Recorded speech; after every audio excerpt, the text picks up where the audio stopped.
This time I'm facing Daniel Naroditsky, one of the fastest online chess stars. We have played 5 online games so far.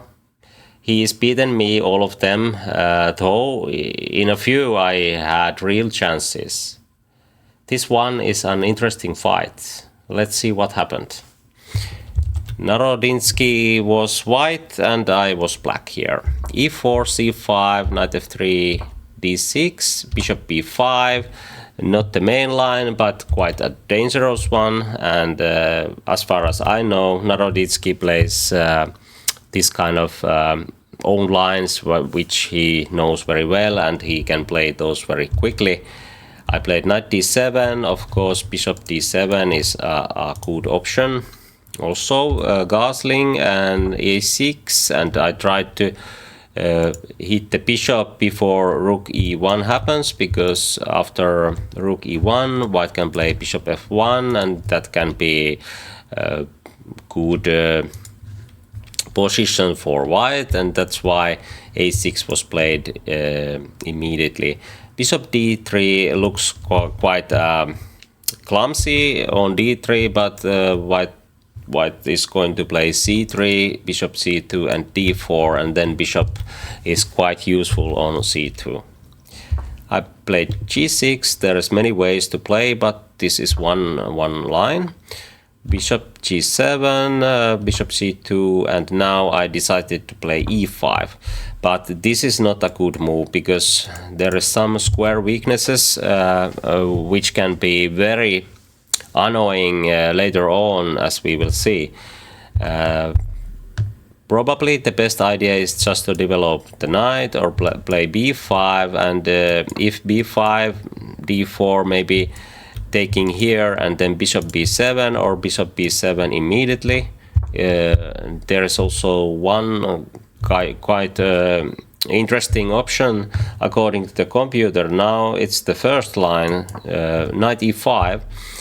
And the idea is to get this kind of trade that it's not so easy to play d4 anymore, and probably this is still a little bit better for white, but white has to play something different than in those positions where knight e5 is not played. So that is one good option if you are looking for some interesting lines in this opening. e5, d4, and now I played knight e7. Probably here black should take here twice and then try to castle quickly. d6 is of course a weakness, but there is some chance to create threats to e4 as well, and play d5 and trade these pawns in a right moment. According to the computer, this is a little bit better for white, but I didn't want to do this. I tried to play knight e7 and develop like queen c7, b5, bishop b7, and maybe c4.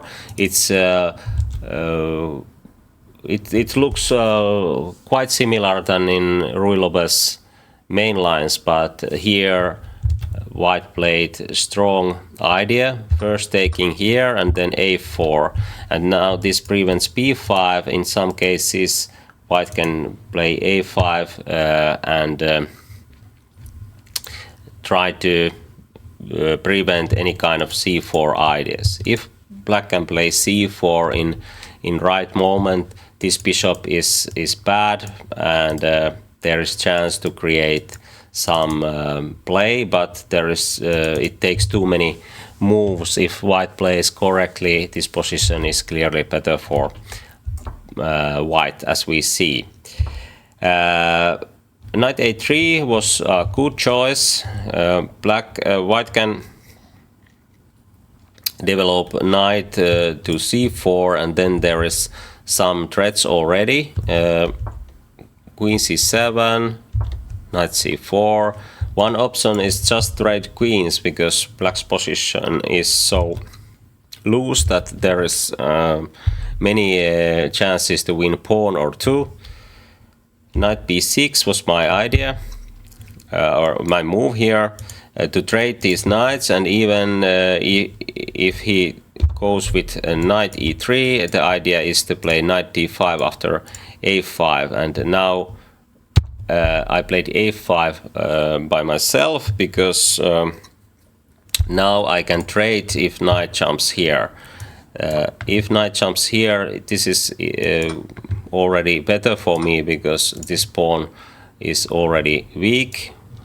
Actually, it's dropping already, but even white could defend the pawn. This pawn structure would be quite nice to play if I can block this pawn. Anyway, here white played h3. This is kind of a slow move, played after 2 seconds thought, but maybe White's idea was just to be practical and think later what to do. White's position is a little bit better here.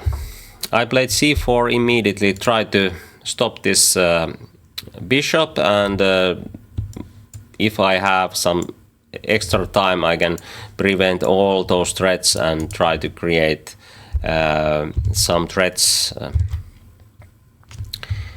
Okay, c4 was played, queen e2, and now f6 was my move.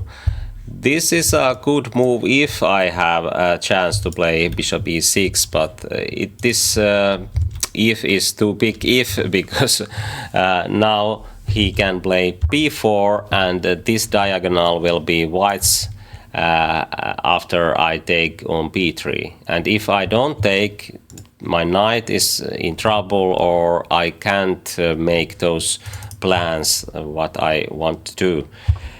Actually here, according to the computer, I can start with bishop e6 because it prevents b4, and if knight jumps to g5 I can just play bishop d2, d7, and now b4 is not a good move because I can take here, and actually this a4 pawn is now hanging. Have to play a5 between, and this is somehow good for black.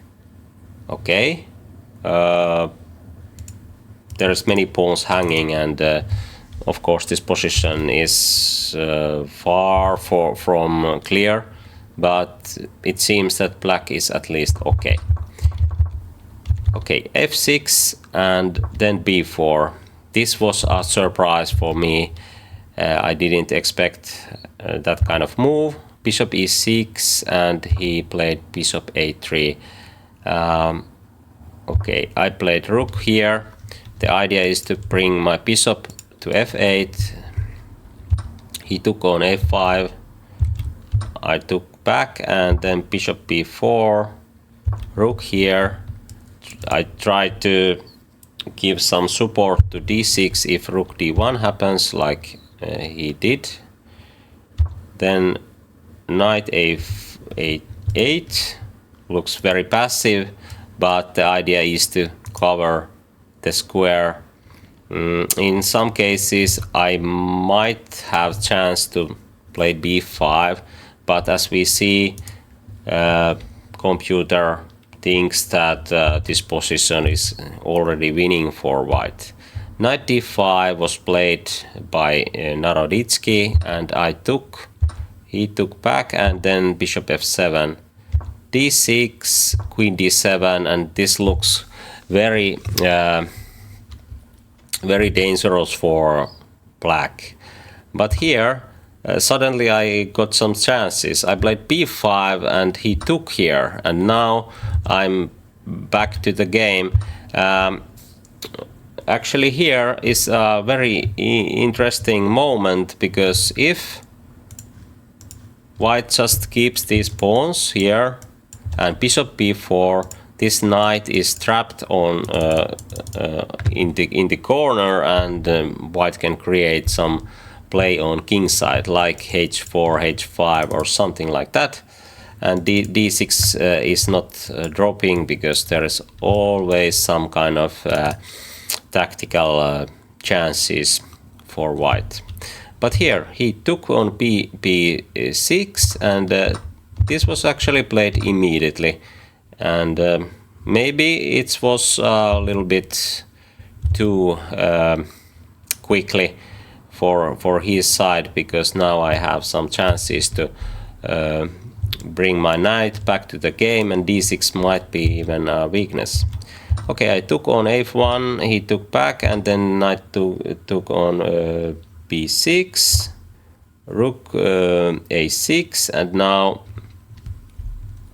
somehow I decided to play queen b7, and the idea was probably to put bishop on d5 to stop bishop e4 and try to create some tactical threats to f3 knight. But here knight d5 would be very good for black, because then this bishop is can be traded in some lines, and d6 might fall. According to the computer, it's already equal after that, but I played queen b7, and here rook a5 was played, bishop d5, queen d1, bishop c6. I don't know why I did this. I tried to play also quite quickly, because he was playing so fast that I didn't want to get in time trouble, but here I could just take few moments and play rook d8. But probably I was worried about something like this, that he can just take here, and then white is winning. Those bishops are just too strong, and d7 will happen very quickly. But here black can play bishop c6 now, and now it's better than in the game, because white has to play rook here, and now d6 might fall.